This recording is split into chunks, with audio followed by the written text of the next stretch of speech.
मुअज़्ज़ज़ नाज़रीन, इश्क व मोहब्बत की दास्तानें तो आपने यकीनन सुनी होगी, लेकिन आज जो इश्किया दास्तान हम आपको सुनवाने जा रहे हैं, इस तरह की दास्तानें तारीख़ के औराक में कम ही मिलती हैं।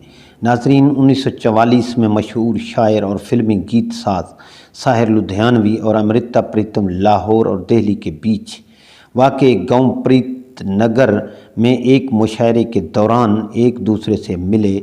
साहिर मशहूर और वजीह था, अमृता अपनी खूबसूरती और अल्फाज के बायस पुरकशिश थी। ये किस्सा भी मशहूर मोहब्बत की दास्तानों की मानद शुरू हुआ। उनकी आंखें एक दूसरे से मध्यम रोशनी वाले कमरे में मिलीं, लेकिन इनके बाद उन दोनों की मोहब्बत की कहानी में सब कुछ था, लेकिन रिवायतीपन नहीं था। अमृता प्रीतम जब साहिर से मिली तो उस वक़्त अमृता प्रीतम सिंह के रिश्ता अज़दवाज में बंधी हुई थी। अमृता की शादी बचपन में ही प्रीतम सिंह से हो गई थी और शादी का ये बंधन खुशगवार नहीं था। अमृता का साहिर से रिश्ता उन खतूत से वाज़े होता है जो उन्होंने एक दूसरे को लिखे। साहिर लाहौर में था, अमृता दिल्ली में थी। अपने दरमियान फासले की खलीज को दोनों ने अल्फाज के पुल से बांटा। इनके लिखे गए खतूत से वाज़े होता है कि अमृता साहिर की मोहब्बत में गिरफ़्तार थी। वो साहिर को मेरा शायर, मेरा महबूब, मेरा खुदा और मेरा देवता कहकर मुखातिब करती थी। अक्षय मानवी जो साहिर एक अवामी शायर नामी किताब के मुसन्निफ़ हैं, उनका मानना है कि अमृता वो वाहिद औरत थी जिसने साहिर को अपने अकेले रहने के फ़ैसले को तब्दील करने के बारे में सोचने पर मजबूर किया। वो अमृता ही थी जिसके बारे में साहिर ने एक बार अपनी माँ से कहा था। वो अमृता प्रीतम थी, वो आपकी बहू बन सकती थी। इसके बावजूद साहिर ने कभी अमृता से कोई वादा नहीं किया। इनके दरमियान मोहब्बत फासलों की दूरी पर थी और साहिर इस फासले को कम नहीं करना चाहता था। वो एक दूसरे को खतूत लिखते थे। कुछ दफ़ा वो छुप कर एक दूसरे से मिले भी, लेकिन इस मोहब्बत में अल्फाज से ज़्यादा खामोशी मौजूद थी। अपनी सवा उम्री रसीदी टिकट में अमृता लिखती है कि कैसे वो और साहिर खामोशी से बैठे एक दूसरे को तकते रहे और साहिर सिगरेट पे सिगरेट सुलगाता रहा। जब वो चला गया तो अमृता ने बुझे हुए सिगरेटों के टुकड़े उठाए जो साहिर ने पिए थे, उन्होंने सुलगाया और इन सिगरेट के टुकड़ों पर मौजूद साहिर के इन देखे होंठों के नकूश पर अपने लबों की मुहर सब्त करती रही। मसाइल बहुत थे। एक ज़माना था जब साहिर और अमृता दोनों लाहौर में ही रहते थे, लेकिन जल्द ही साहिर बम्बई चला गया और तकसीम के बाद अमृता अपने खामद के साथ दिल्ली चली गई। अमृता अपनी शादी ख़त्म करने के लिए भी तैयार थी। साहिर की तरफ से किसी शय के बावजूद उसने शौहर को तो छोड़ ही दिया और दिल्ली में अपने दानिशवराना और शायराना कद को भी अगर इससे उसे साहिर मिल जाता, वो अमृता की शायरी में जा बजा नज़र आता। और अमृता ने अपनी समा उम्री रसीदी टिकट में साहिर से अपनी मोहब्बत को छुपाया नहीं।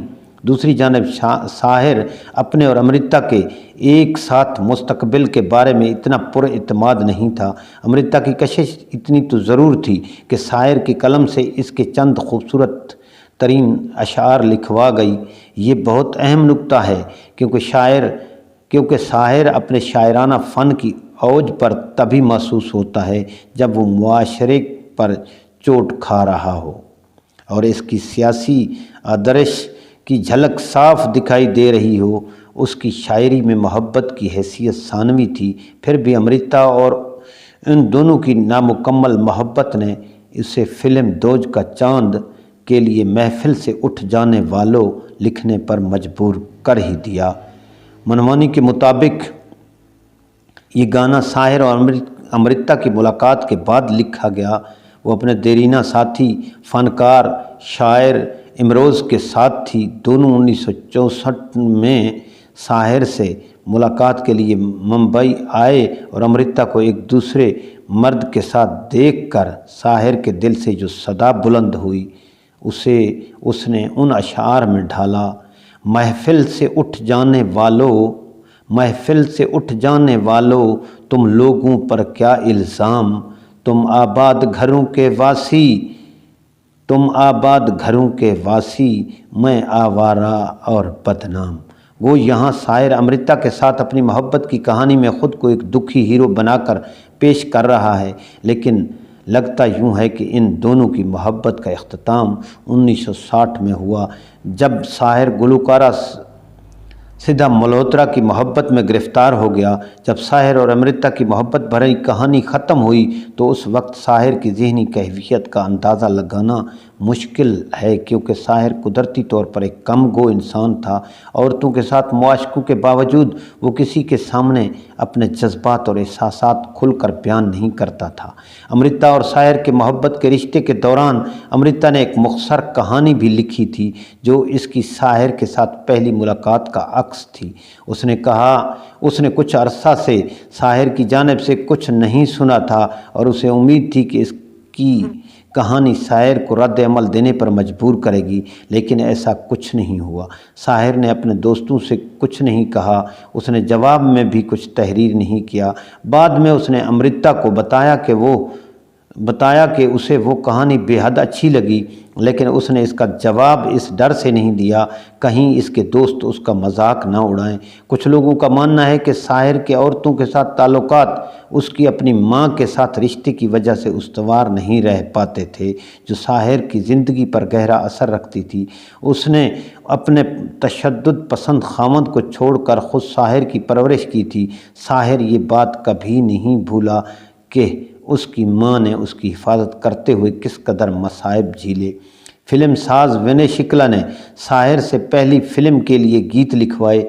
شکلا کا ماننا ہے کہ شاعر کا کسی بھی خاتون کے ساتھ دیرپا رشتہ قائم کرنے میں ناکامی کی وجہ اس کی اپنی ماں کے ساتھ جنوں کی حد تک محبت تھی۔ آپ کو یہ سمجھنا پڑے گا کہ جو محبت اور احترام وہ اپنی ماں کے لیے رکھتا تھا، اس کے باعث وہ کسی دوسری عورت کو توجہ دینے سے ناکام ہو جاتا تھا۔ امرتا وہ واحد عورت تھی جسے شاعر نے اپنی ماں کے بعد سب سے زیادہ توجہ اور چاہت دی۔ شاعر نے سدھا ملہوترا سے معاشقے میں پہل کی، لیکن معاملات ایسے ہی نہیں جیسے دکھائی دیتے ہیں۔ شکلا ایک واقعہ بتاتے ہیں جو انہوں نے پنجابی کمپوزر جے دیو نے 70 کی دہائی میں سنایا۔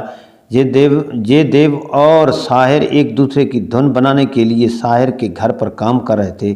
جب جے دیو کو ایک گیند اور استعمال شدہ کافی کا کپ میز پر پڑا دکھائی دیا، جے دیو نے کہا اس کپ کو صاف کرنے کی ضرورت ہے۔ شاعر نے جواب دیا اس کپ کو چھونا بھی مت۔ امرتا جب آخری بار یہاں آئی تھی تو اس نے اس کپ میں کافی پی تھی۔ یہ وہ رشتہ نہیں جس کا اختتام خوشگوار ہوا ہو، بلکہ بہت سے طریقوں سے غیر روایتی تھا۔ ان کا رشتہ ممنوعہ روایات کے گود میں پروان چڑھا اور پھر بے حد پاک تھا، کیونکہ وہ خاموشیوں اور خطوط پر مبنی تھا۔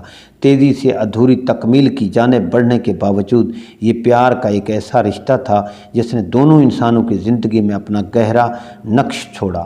جن دو انسانوں نے محبت کے اس سفر کا آغاز کیا وہ آج بھی ہماری یادوں میں زندہ ہیں۔ اس کے باوجود کہ شاعر نے ہمیشہ اس محبت کے بارے میں رازداری برتی، اپنی سواں عمری میں امرتا ایک واقعے کو یاد کرتی ہیں کہ جب وہ اور شاعر اکٹھے تھے۔ شاعر کی طبیعت خراب تھی۔ امرتا اس کے بستر کے سرانے بیٹھ گئی اور وکس کی مرہم کو اس کی چھاتی اور بازوؤں پر ملا۔ اس لمحے کی رومانویت کو یاد کرتے ہوئے امرتا نے لکھا تھا کہ میں چاہتی ہوں کہ میں اس لمحے میں ہی ہمیشہ زندہ رہوں۔ امرتا شاعر کے ساتھ یکجا نہیں ہو سکی، لیکن دہائیاں گزر جانے کے بعد اور تاریخ کے وقت کے اوراق کو آہستہ آہستہ دھندلا کرنے کے باوجود امرتا اور شاعر کی محبت کی کہانی آج بھی زندہ ہے۔ ناظرین، اس انفارمیٹیو ویڈیو کے بارے میں کمنٹس ضرور کیجیے گا۔ ہاں، اگر آپ نے ابھی تک ہمارا چینل دھرتی وائس سبسکرائب نہیں کیا تو پلیز ہمارے چینل کو سبسکرائب ضرور کریں تاکہ اس قسم کی معلوماتی ویڈیوز آپ تک بر وقت پہنچتی رہیں۔ شکریہ۔